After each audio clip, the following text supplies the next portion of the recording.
Olá, amigos! Em nosso tema de hoje, vamos falar sobre personalidade e conduta. Introdução. A personalidade e a conduta, quando examinados sob a ótica dos ensinamentos do racionalismo cristão, revelam uma unidade profunda. Elas se apresentam como fios que convergem para a mesma construção existencial. A obra silenciosa e intensa que cada ser humano tece dentro de si ao longo de sua trajetória evolutiva. A personalidade pode ser compreendida como um conjunto de tendências, inclinações e modos de sentir que tornam cada pessoa única. A conduta, por sua vez, é a expressão prática dessas disposições por meio de escolhas e atitudes. Nenhuma delas se resume a comportamentos automáticos ou meros reflexos do ambiente. Ambas traduzem, na verdade, um processo contínuo de autodescoberta e aperfeiçoamento. Cada gesto ou pensamento manifesta a estrutura invisível que sustenta o mundo interno. A conduta não é apenas comportamento, mas a exteriorização desse interior. A personalidade não é um bloco fixo de traços, mas o modo singular pelo qual o ser humano imprime sua presença na vida. Assim como o amanhecer traz o convite ao despertar, o ser não se limita ao que mostra externamente. Em cada pessoa há uma realidade em formação, um núcleo que busca clareza e plenitude. A personalidade autêntica nasce da coerência interna e a conduta elevada surge quando os atos refletem a ordem que o espírito edificou em si mesmo. Personalidade. A compreensão da personalidade torna-se mais clara ao observar sua origem. A palavra deriva do latim persona, que no teatro clássico designava a máscara usada pelos atores. Essa máscara não servia apenas para ocultar, mas para tornar perceptível ao público o papel e a identidade do personagem. Com o tempo, o termo passou a referir-se ao próprio ser humano, enquanto realidade consciente e única. Nesta visão espiritualista, defendida pelo racionalismo cristão, a personalidade não deve ser vista como algo rígido ou imutável. Embora possua estabilidade, ela é o modo como o interior se organiza e se expressa, sendo influenciada pelas experiências, escolhas morais e valores assimilados. Por isso, a personalidade passa por processos de amadurecimento e reorganização ao longo da vida. É importante notar que a personalidade não é a essência final da pessoa, mas a forma pela qual sua realidade interior se torna visível nos sentimentos e na linguagem. Muitas vezes, situações decisivas revelam forças que estavam escondidas sob hábitos comuns. Alguém habitualmente tímido pode demonstrar uma coragem surpreendente diante de uma necessidade urgente. Nesses momentos, percebe-se que a capacidade humana ultrapassa os limites da personalidade já formada e conserva sempre o potencial de renovação. Conduta. A conduta é a face visível do interior humano. Enquanto a personalidade configura o modo de ser, a conduta é a manifestação prática dessas inclinações no cotidiano. É por meio dela que o invisível da consciência se torna perceptível no mundo físico. Agir nunca é um ato neutro. Cada ação, por menor que pareça, participa da construção do próprio ser. Assim como a água modela a pedra com o tempo, atos repetidos moldam a consciência e orientam o ser humano em determinada direção. Toda ação possui um caráter educativo.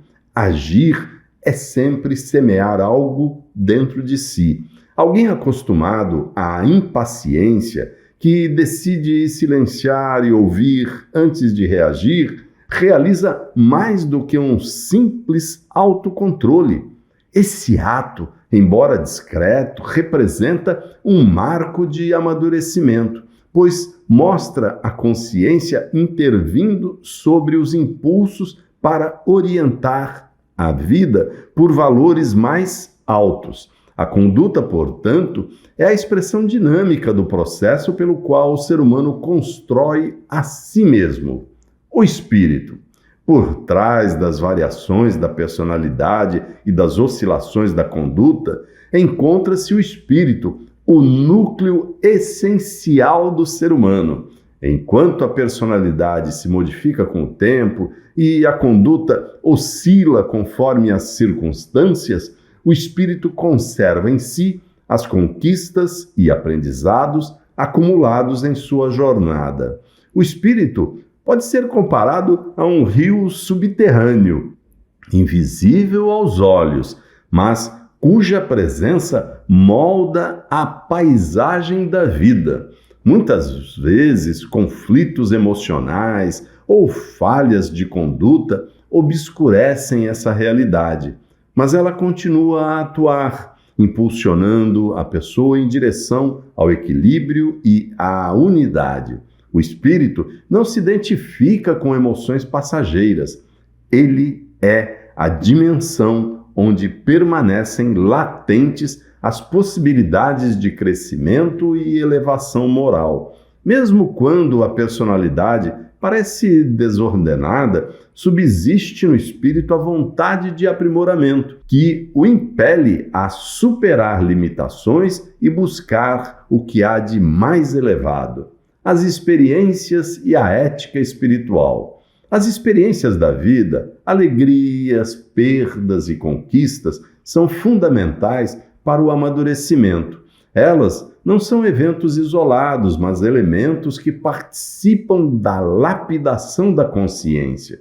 Como um escultor que retira o excesso de mármore para revelar uma forma harmoniosa, a existência utiliza as circunstâncias para refinar o caráter e ampliar a compreensão.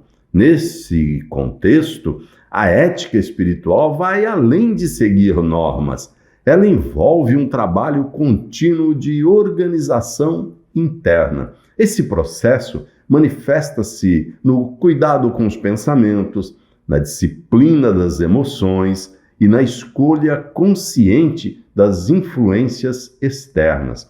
Pensamentos repetidos criam hábitos. Ambientes e companhias influenciam a sensibilidade. Por isso, recomenda-se a vigilância constante e o cultivo do que favorece o crescimento. Manter a mente ocupada com boas leituras, estudo, trabalho digno e convivências saudáveis fortalece a estabilidade mental. Da mesma forma, evitar ambientes marcados pelo pessimismo ou pela desordem não é um isolamento, mas um cuidado legítimo com a própria formação. Pequenas escolhas diárias alinham a personalidade e a conduta a um estado de maior lucidez. A ética espiritual é, precisamente, o esforço de deixar de ser dominado por impulsos imediatos para viver segundo valores conscientes. Conclusão. Fica claro que o ser humano não é apenas o que aparenta em momentos passageiros. Ele é, acima de tudo, o que constrói silenciosamente dentro de si. A personalidade muda, a conduta oscila e as circunstâncias passam. Contudo, a realidade profunda do espírito permanece como uma chama que orienta o ser rumo ao aperfeiçoamento. Cada pensamento cultivado e cada gesto de paciência integram a arquitetura da alma em ascensão. Nada é verdadeiramente pequeno quando contribui para ordenar a consciência. Muitas vezes, os atos mais discretos, o impulso contido, a escuta atenta, a escolha pela serenidade, são os que revelam o amadurecimento espiritual mais autêntico, como nos ensina o racionalismo cristão. Muito obrigado.